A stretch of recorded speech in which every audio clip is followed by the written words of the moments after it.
우리가 신앙생활하면서 가장 어려운 문제는 고난의 문제입니다. 왜 이 문제를 우리가 어렵다고 생각하는가 하면 고난이 주는 고통과 어려움 때문이라기보다는 고난을 당하게 되면 선하신 하나님을 의심하거나 하나님에 대한 신뢰가 깨어질 수 있기 때문입니다. 우리가 하나님을 믿으면서 갖는 생각은 무엇입니까? 하나님은 선하시고 좋으신 하나님, 그리고 사랑이 많으신 하나님으로 믿고 있다는 거죠. 그런데 삶에 고난이 오고 시련이 올 때는 정말 하나님이 사랑이 많으신 분인가 이렇게 생각을 하게 된다는 거죠.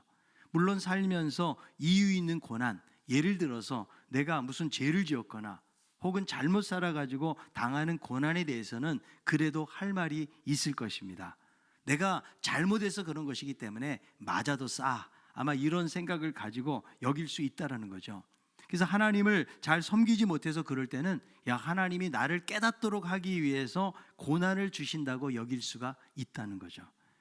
그런데 나름대로 신앙생활을 잘하고 있다고 생각하고 최선을 다해서 하나님을 섬긴다라고 여기는데 고난과 시련을 만나게 되면 하나님이 정말 좋은 분인가, 정말 그런 분인가 의심을 하게 된다는 거죠. 작년에 교회 오빠라는 영화가 나왔습니다. 30대 후반의 젊은 남자 집사가 대장암 4기에 걸린 거죠. 너무 얼마나 놀랬겠어요? 그래서 수술을 받고 믿음으로 잘 이겨내요. 그런데 이 집사님의 어머니가 이런 상황들을 참지 못하고 자살을 하게 됩니다. 얼마나 견디기 힘들었으면 그런 길을 선택을 했겠습니까? 그런데 고난은 여기서 끝나지 않아요. 이 남자 집사님이 수술을 하고 어느 정도 딱 회복이 되는 순간에 아내가 또 혈액암에 걸리게 됩니다. 그래서 이 두 사람이 결혼해가지고 아이 낳은 지 몇 달밖에 되지 않은 어린 아기가 있는 거예요. 두 부부가 암에 걸린 거죠. 두 사람이 참 믿음이 좋은 크리스찬들이고 기도 가운데서 극복해 가지만 이해가 잘 안 되는 거죠. 왜 내가 암에 걸린 것일까? 그래도 나름대로 하나님을 잘 섬겼기 때문에 받아들이기 힘든 상황이었지만 그래도 믿음으로 잘 극복하고 이겨내는 모습을 볼 수가 있습니다. 그러니까 전혀 생각하지 못하게 이 젊은 집사님들에게 시련이 닥쳐왔다는 거죠. 우리들도 나름대로 살아가면서 이분들 같지는 않지만 인생 속에서 혹독한 삶의 시련을 만나게 되는 경우가 많이 있습니다. 물론 큰 시련 없이 살아가는 분들도 계시죠. 그럼에도 불구하고 이 세상에서의 삶은 고난이 없는 평탄한 삶으로 보장된 삶을 살아가는 것이 아니라는 거예요. 시편 90편에 보니까 모세의 고백대로 수고와 슬픔이 우리의 인생을 대변하는 두 단어라는 사실을 알 수가 있습니다. 그래서 지금까지 고난이 없었다고 할지라도 앞으로 어떤 시련이 찾아오게 될지는 아무도 모른다라는 거죠. 그래서 이 고난의 문제가 신앙 안에서 정말 어렵다라는 거죠. 자, 그런데 우리가 알아야 될 것은 무엇인가 하면 예수를 믿는다고 그리스도인이 되었다고 해서 갑자기 하나님이 고난이 없는 안락한 환경으로 우리들을 옮기시는 것은 아니라는 것입니다. 오히려 그리스도인들은 세상의 고난에 참여하도록 그렇게 부르심을 받았다고 말씀하고 있습니다. 예수님께서 제자들을 향해서 가르치시는데 세상에서 형통하고 행복한 길에 대해서 예수님이 말씀하신 것이 아니라는 거예요. 예수님은 십자가를 말씀하시고 고난의 길을 함께 동참할 것을 말씀하고 있다는 거죠. 누구에게? 예수님의 제자가 되기를 원하는 사람들에게. 누구든지 나의 제자가 되려거든 하면서 몇 가지의 말씀을 가지고 어려운 요구를 하고 계시다라는 것이죠. 그러니까 여러분, 이 고난의 문제는 예수 믿는다면 우리 그리스도인들에게는 피해 갈 수 없는 문제라는 사실을 우리들이 인식을 해야 된다는 거죠. 여러분, 이 베드로서 어떤 사람들에게 편지를 보낸 것입니까? 로마의 변방에 흩어져 있는 그런 나그네들, 마치 불법 체류자들처럼 외국인 노동자들처럼 변두리에서 주춤거리고 있는 그 사람들을 향해서 위로와 격려의 편지를 보내고 있는 것입니다.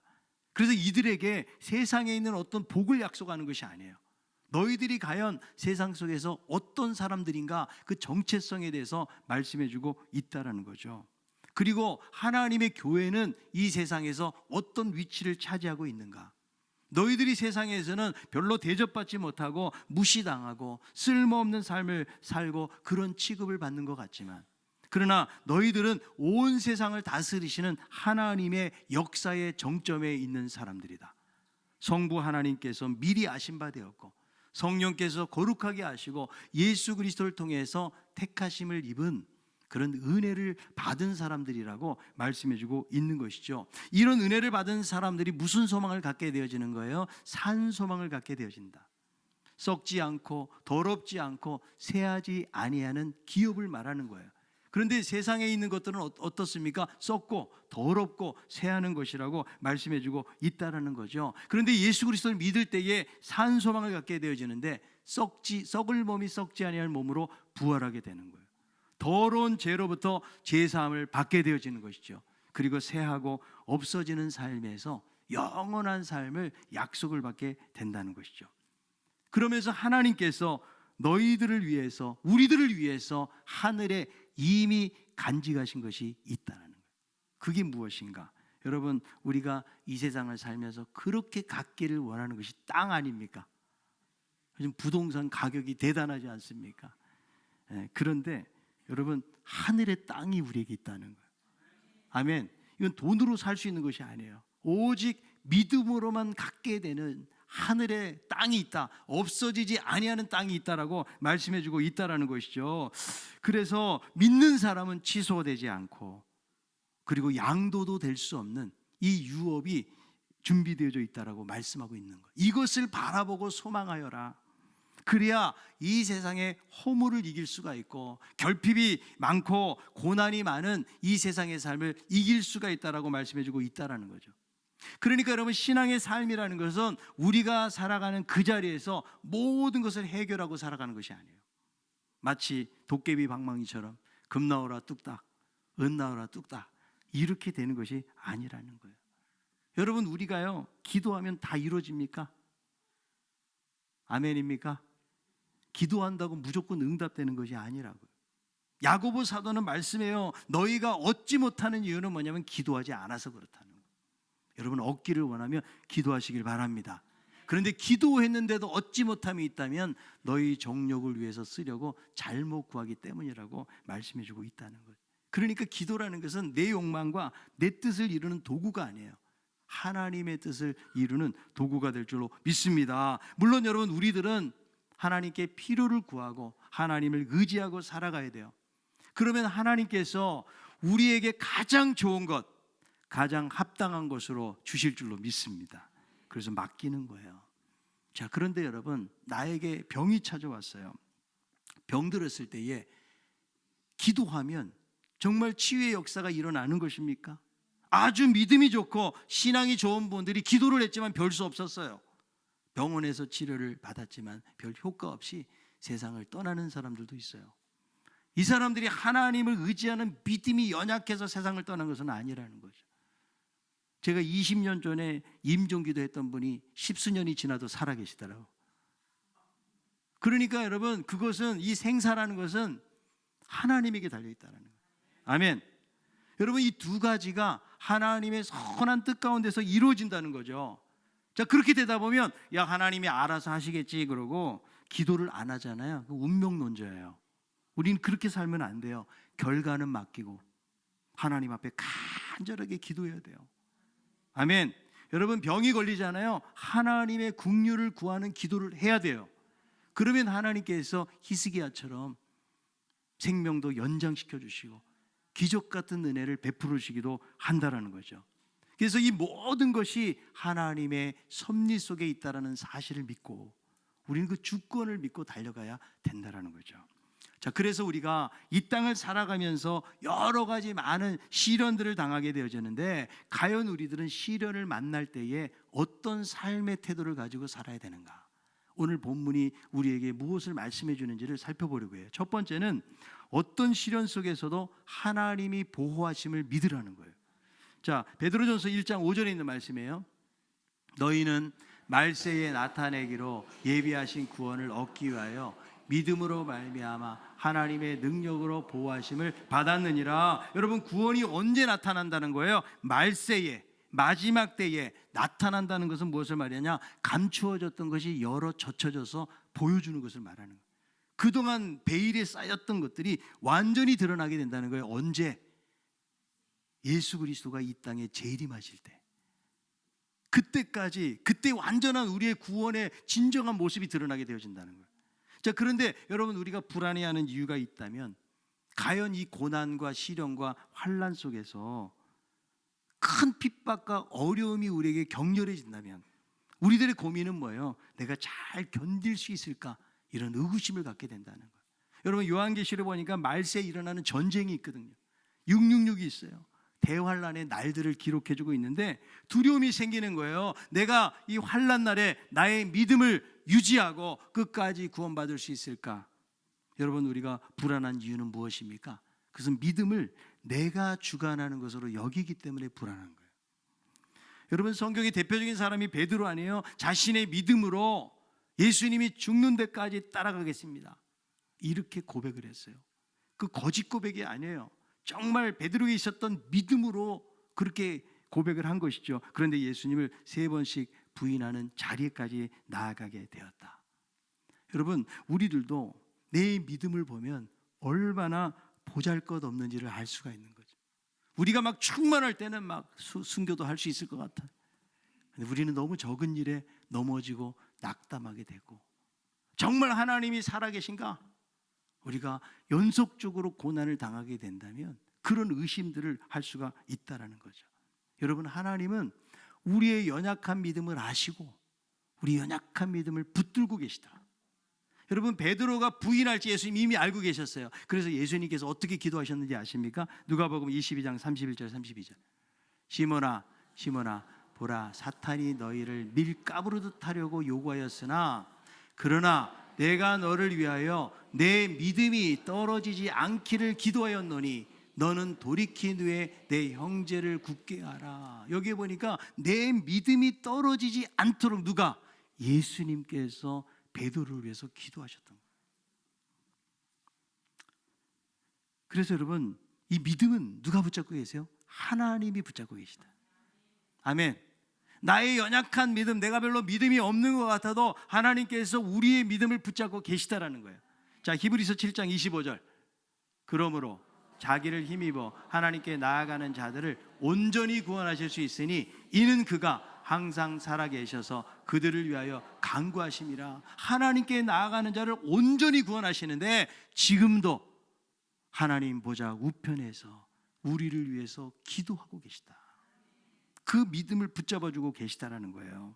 그래서 이 마지막 때에 준비되어진 구원을 얻기 위해서 하나님의 능력으로 보호해 주신다고 약속하고 있다는 거죠. 그러니까 여러분, 하나님의 능력으로 뭐 하시는데 언제까지? 구원을 받을 때까지, 천국에서 그 유산을 상속받을 때까지 보호하신다. 그러니까 이 메시지가 우리에게 무엇을 말씀해 주고 있는 거예요? 아무리 너희들이 어려움을 당하고 환난을 당하고 시련을 당해도 두려워하지 말아라. 불안해하지 말고 염려하지 말아라. 하나님께서 끝까지 보호하신다고 말씀해 주고 있다라는 거예요. 여기서 여러분, 보호한다는 말은 군사 용어예요. 그래서 적의 공격으로부터 보호하기 위해서 도시 안에 만든 어떤 요새와 관련된 단어예요. 그리고 어떤 도시를 지키는데 밤새 목자가 양을 지키는 그런 철저한 보호를 말해주는 그런 단어를 사용해주고 있다는 거예요. 어디로부터 지키신다는 거예요? 원수의 모든 공격으로부터, 세상에서 일어나는 박해와 환난에서부터. 아멘. 자, 시편 121편 1절 2절을 한번 읽어봅니다.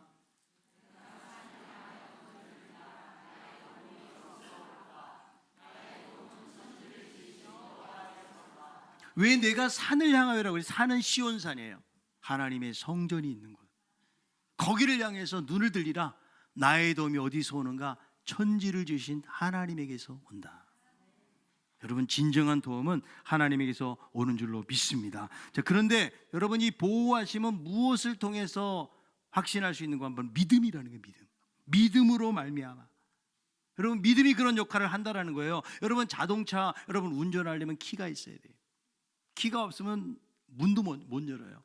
키를 가지고 여러분 엔진을 틀어야 구동이 되고 자동차가 가는 거예요. 믿음이, 여러분, 우리 안에 하나님 주신 믿음이 연약한 믿음 같지만 이 믿음을 통해서 그런 역할을 하게 된다라고 말씀해주고 있다라는 거죠. 여러분, 루터가 종교개혁을 할 때에 이 루터를 탄압할 목적으로 보름스 국회가 개최가 된 거예요. 그래서 까를 5세가 그 황제 앞에서 여기서 재판을 받게 되는 겁니다. 얼마나 여러분 두렵겠어요. 수많은 사람들, 자기를 반대하는 사람들이 대부분인 것이죠. 근데 거기서 이렇게 기도합니다. 하늘을 바라보면서, 하나님, 제가 여기 있습니다. 하나님, 제가 여기 있습니다. 살아계신 하나님 바라보는 거죠. 그러니까 사람들 때문에 두려워하지 않고 하나님을 바라보고, 거기서 책에서 쓴 거 이 주장을 다 철회하라고 그러지만, 그러나 끝까지 철회하는 것을 거절하게 되는 모습을 볼 수가 있거든요. 여러분, 믿음으로 고백하는 거예요. 우리들도 여러분 기도하고 안 될 때가 있습니다. 바라는 대로 하나님 이루어지지 않을 때가 있는데, 이럴 때는 마치 실패할 것 같은 그런 느낌을 가질 수 있지만, 그러나 중요한 것은 하나님은 믿음을 통해서 우리에게 해피엔딩을 주시는 줄로 믿습니다. 그분은 왜 선하신 분이시기 때문에, 우리를 그렇게 이끌어 가신다고 말씀하시고 우리를 보호하신다고 말씀하시기 때문에, 우리가 믿음으로 말미암아 그렇게 하나님을 신뢰하고 확신하고 나아가야 된다는 거예요. 시편 118편 6절에 여호와께서 내 편이 되사 나를 돕는 자 중에 계시니. 여러분, 아무리 시련을 당해도 하나님의 철통 같은 보호를 받는다는 것을 믿음으로 고백하고 나아가는 우리 성도들 되기를 바랍니다. 두 번째는 시련을 만날 때 오히려 기뻐하라는 거죠. 그런데 여러분, 사실 이 말이 이해가 안 됩니다. 살아가면서 시련을 만나는데 어떻게 기뻐할 수가 있을까요? 사람이 어려움을 당하는데 슬퍼하고 고통스러운 것은 정상적인 반응이라고 말할 수가 있어요. 그런데 하나님의 능력으로 보호하신다는 사실을 믿는다면 오히려 기뻐할 수 있다. 여러분, 스데반이 돌에 맞아서 죽어가는데 그는 성령 충만했어요. 하늘을 바라보는데 하늘이 열리고 예수님께서 서 계신 것을 봤어요. 예수님의 그 격려를 본 것 같아요. 그럴 때 비록 돌에 맞는 고통은 있었지만 그의 얼굴은 해같이 빛나지 않았을까? 왜? 주님을 바라봤기 때문에 그런 것이죠. 여러분, 우리가 살아가면서 언제 기쁨을 잃어버리게 됩니까? 내가 원하는 대로 되지 않을 때, 내가 바라는 상황대로 이루어지지 않을 때 우리들은 기쁨을 잃어버릴 때가 얼마나 많이 있어요. 그런데 여러분, 우리 신앙인으로서 우리가 생각해야 될 것은 무엇인가 하면, 신앙은 내가 원하는 대로 가는 것이 아니다. 신앙은 하나님이 원하시는 대로 가는 것이 신앙이라는 분명한 태도를 가져야 우리가 시련을 이길 수가 있는 거예요. 여러분, 예수 믿는다는 것이 내가 정한 방향, 내가 세상에서 잘되고 편한 방향으로 나가는 것이 예수 믿는 것이 아니고, 하나님이 정하신 방향대로, 하나님이 정하신 목적지를 향해서 가는 사람들이라는 사실을 기억할 수 있기를 바랍니다. 여러분, 주님은 우리에게 절대로 편한 길 가라고 말씀하신 적이 없어요. 오히려 넓은 길, 편안한 길은 세상에 많은 사람들이 찾는다고 그랬어요. 너희들은 좁은 길, 좁은 면을 따라오라고 예수님께서 말씀하시는 모습을 볼 수가 있습니다. 베드로전서 2장 21절, 이를 위하여 너희가 부르심을 받았으니 그리스도도 너희를 위하여 고난을 받으사 너에게 본을 끼쳐 그 자취를 따라오게 하려 하셨느니라. 그러니까 주님도 우리를 위해서 고난을 받으셨고 그 발자취를 따라오라고 말씀하셨다. 여러분, 우리가 예수 믿으면 세상에서 잘되고 형통한 삶을 다 기대해 예수 믿으면서도, 그런데 여러분, 이렇게 두 가지를 좀 생각해 보세요. 재벌로서의 삶, 만약에 그렇게 된다 그러면 어떤 걸 기대하겠어요? 항상 좋은 차, 좋은 집, 편안한 환경을 기대하고, 만약에 그 사람에게 어려움이 찾아오고 불편함이 찾아온다면 회의가 생기고 기쁨을 상실하게 된다는 거예요. 그런데 여러분, 노숙자로 살아간다면 편하게 사는 것을 아예 기대를 안 해요. 지하철에서 여러분 쪽잠을 자는데도 바람이 덜 부는 곳에 내가 한 자리만 차지할 수 있으면 감사한 거예요. 거기서 여러분 신문지를 덮고 박스 하나를 덮고 자도 이것이 감사할 수 있다는 거죠. 그래서 예수 믿으면서 가져야 될 마인드가 뭐예요? 재벌 마인드가 아니고요, 노숙자 마인드가 훨씬 더 성경적이에요. 아멘을 별로 안 하시는데, 그래서 여러분이 베드로전서도 뭐라고 말해요? 여행자, 너희들은 잠시 지나가는 사람이라고 말씀해주고 있다라는 거죠. 그리고 우리가 재벌되는 것은 이 땅에서가 아니라는 거예요. 하늘에서 이루어지는 거예요. 이게 소망이라는 거예요. 비록 이 땅에서는 어떻게 보면 거지같이 살고 이 땅에서는 고난을 받고 시련을 당하고 살지만 우리에게 영광스러운 하나님의 나라가 준비되어져 있다. 이런 소망을 가지고 살 것을 말씀하고 있는 거예요.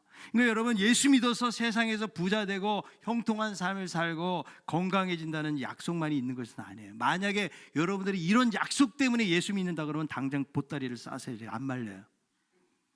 오히려 여러분, 안 믿어도 더 잘 되고요, 형통하고 건강하게 사는 게 훨씬 많아요. 여러분, 안 믿어야 더 잘 살 수가 있어요. 왜냐하면 지금 예배드린 시간에 돈 벌 수 있잖아요. 여러분들이 예수 믿으면 포기할 것들이 많거든요. 그러니까 오히려 안 믿어야 더 잘 살 수가 있는 거예요. 물론 여러분, 하나님은 우리들을 가난하고 병들게 살고 고통 속에 살라고 말씀하시는 건 아니에요. 이 땅을 살아가면서 물질을 주시고 건강도 주시고 하는 일 형통케도 하시는 분이 우리 하나님인 줄로 믿습니다. 그런데 여러분, 예수를 믿으면 아예 고생할 각오를 하라.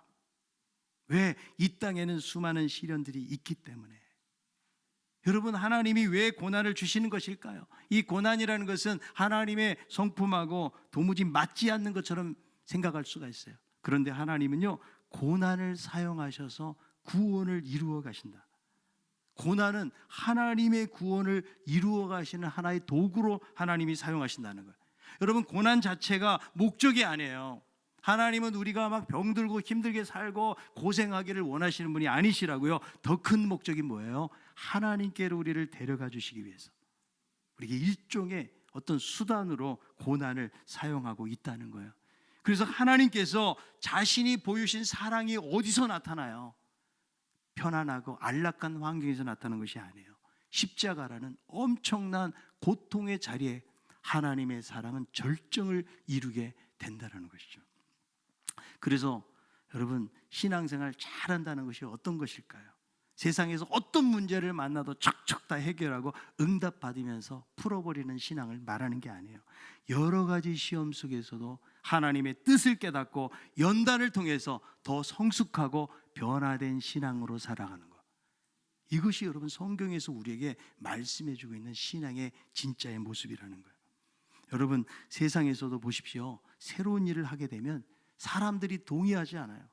여기에 대해서 처음에는 반대와 저항들이 많이 있다는 거예요. 뉴턴이 중력의 법칙을 발표할 때에 미친 수학자라고 조소하는 사람들이 많았어요. 갈릴레오가 지동설 주장한다고 종교재판은 그를 이단자로 단지하고 사형을 선고했습니다.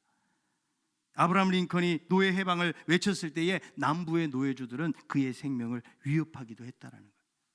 그러니까 여러분, 세상에 위대한 일을 태동시키는데도 많은 반대가 있었다면 어떻게 세상적으로 체질적으로 다른 하나님을 믿는 사람들 모습이 세상 사람들의 마음에 쏙 들 수가 있겠냐고요. 그래서 여러분, 우리가 하나님 나라를 향해서 갈 때에 고난은 필수적이고 고난은 당연한 거예요. 이럴 때 아멘을 해야지 제대로 말씀을 고백을 하는. 아멘. 자, 사도행전 14장 22절.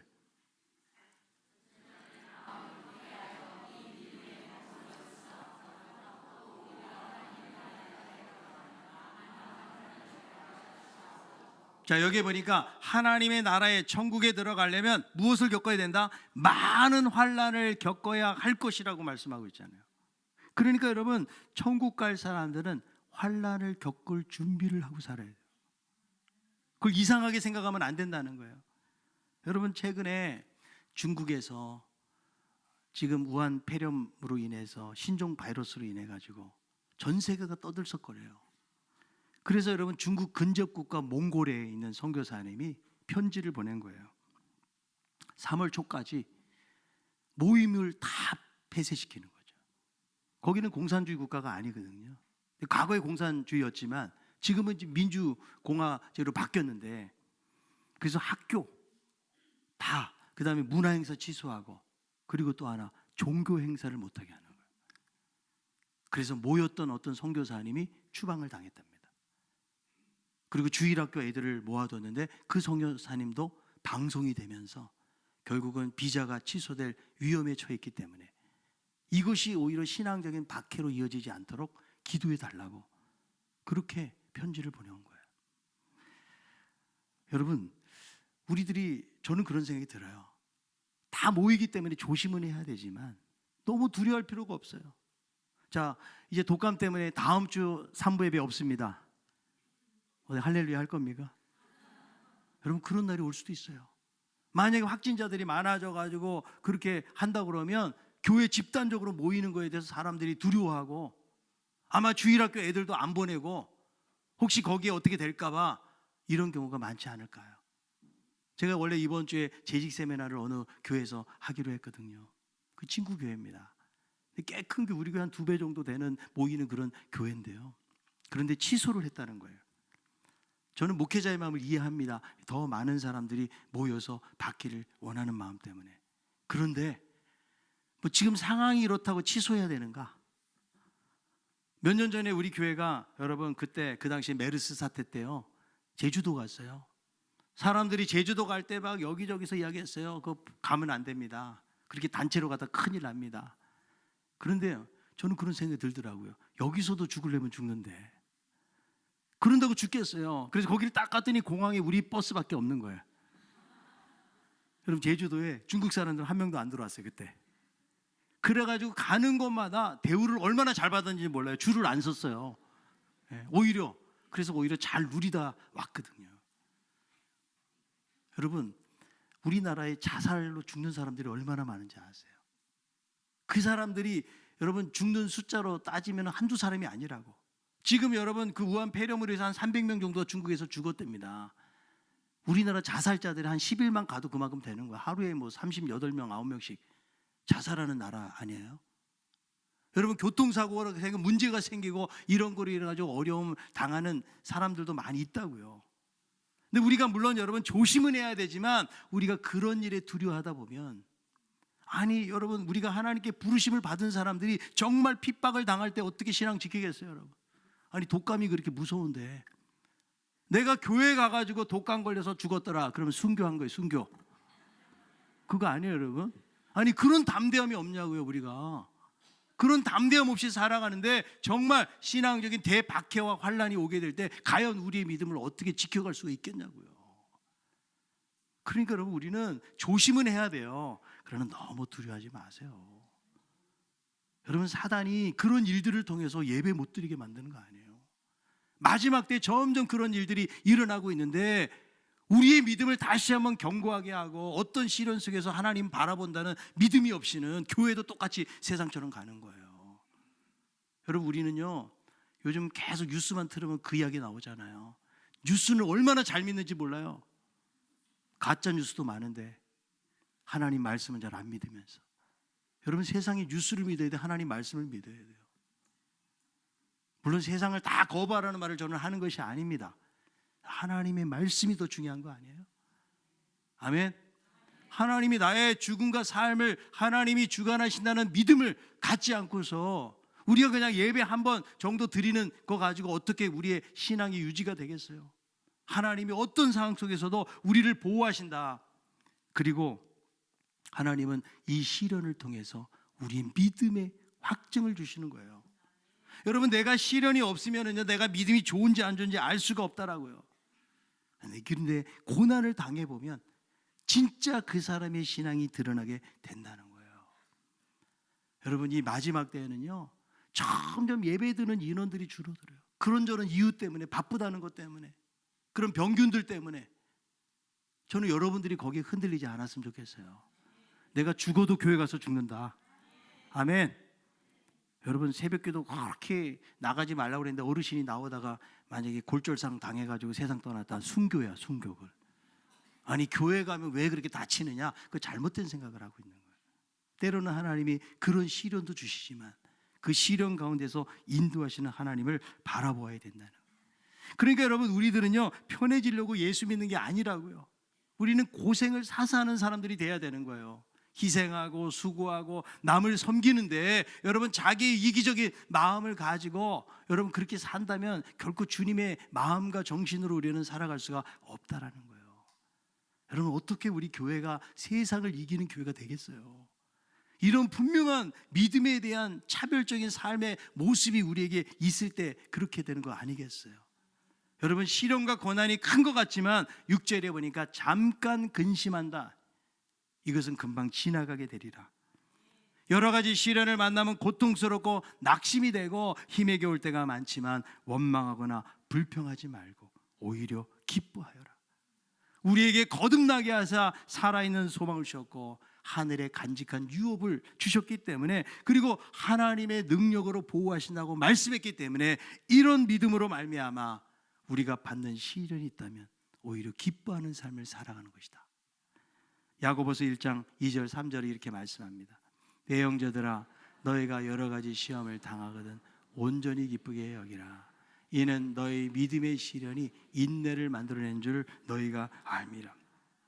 여러분, 시련을 만날 때 집에서 그냥 입을 덮어쓰고 들어 누워 있으라고 말합니까? 시련을 만날 때에 원망과 불평을 다 쏟아놓고 소리 지르라고 이야기합니까? 낙심해서 더 이상 못 살겠다고 한숨 쉬고 한탄하면서 살라고 말합니까? 이런 방법은 전부 다 세상적인 방법이에요. 하나님은 우리에게 말씀하세요. 오히려 뭐하라? 기뻐하여라. 시련이 있다면 오히려 크게 기뻐하라. 여기서 이 기쁨은요, 영적인 심오한 기쁨인데 기뻐서 날뛰는 거예요. 여러분, 시련을 당하면 기뻐서 날뛰시기를 바랍니다. 아멘. 시련 중에 기뻐하는 사람이 있다면 세상은 미쳤다고 말해요. 그러나 예수를 제대로 믿으면 시련 속에서도 기뻐하게 될 줄로 믿습니다. 여러분, 시련을 만납니까? 앞으로 다가올 그런 신앙을 지키는 데 대한 두려움들을 우리가 가지고 있습니까? 찰스 스탠리는 말합니다. 우리가 어둠의 깊은 골짜기를 지날 때 비로소 믿음과 신앙의 실체와 본질을 발견하게 된다. 여러분, 시련이 있어도 하나님의 능력으로 보호하심을 믿으시길 바랍니다. 시련이 있어도 금방 지나가는 것이고, 하나님은 우리들을 금보다 더 귀한 신앙으로 연단시키시고 천국의 백성으로 훈련시키심을 믿고 오히려 기뻐하면서 나아갈 수 있는 우리 성도들 되기를 바랍니다.